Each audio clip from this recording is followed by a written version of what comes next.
Ito po, i-start na. Under pa uli. Ayan. Ayan. Ayan po ang tunog niya. At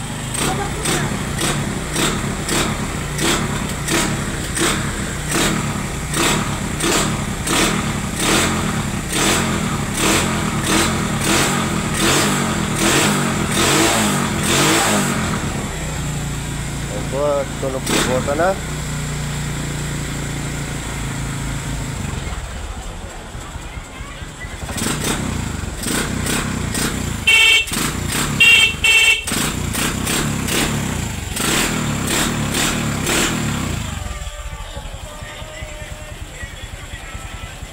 Ayan po at balik kalindog. Commander na uli at balik kalindog daw. At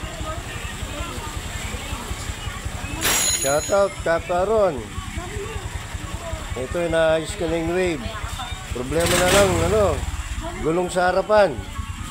Baka naman gulong sa likod lang ang nadiskarte ko eh. So pwede nang bumiyahe sa Tanawan. At diretso na ng Southern Leyte.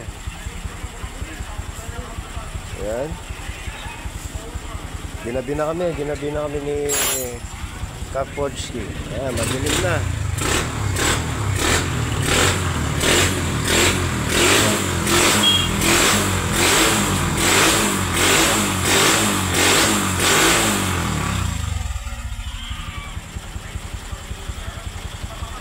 Refresh.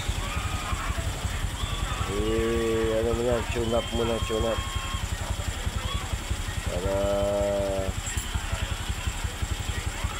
adjust pa.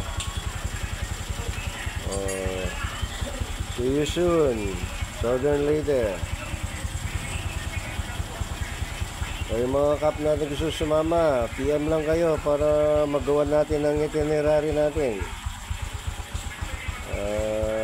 Makapag-set ako ng meet up natin at take off.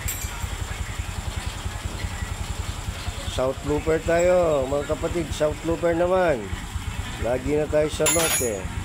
Try nyo rin south.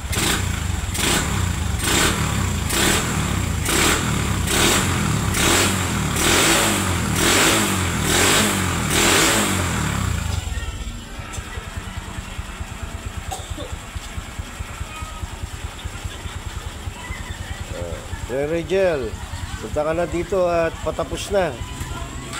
Wait ka namin dito.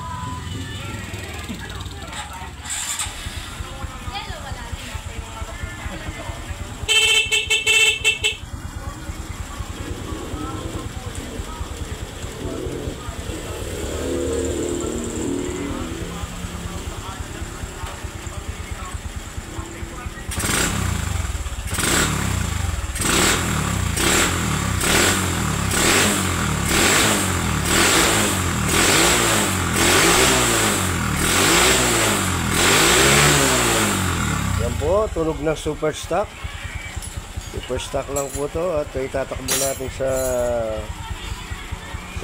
Southern Leyte on the wave 125. 21 years nang tumatakbo. Baka naman Honda Philippines at natutunaw na yung flarings, kaya flarings lang.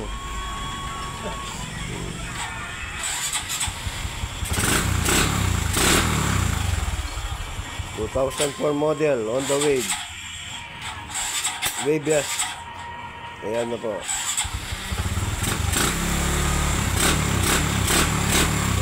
Tinotono pa ni Kapodski. Shut up, Kap Signy, Kapundong. Napag-isipan nyo na ba? Tama na kayo mga Kap. At low condition na ni Kapodski ito.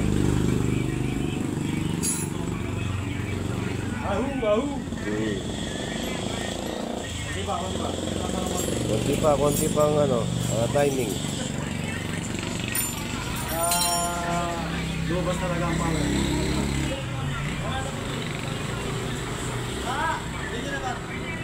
Kahit 80 lang ang takbo nito, okay na, makakarating na ng Leyte.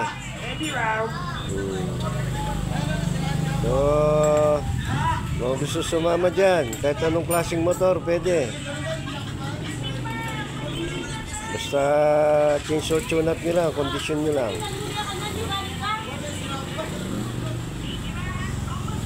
So, see you soon, Leyte at Tanawan. So, mamaya naman mga kapatid.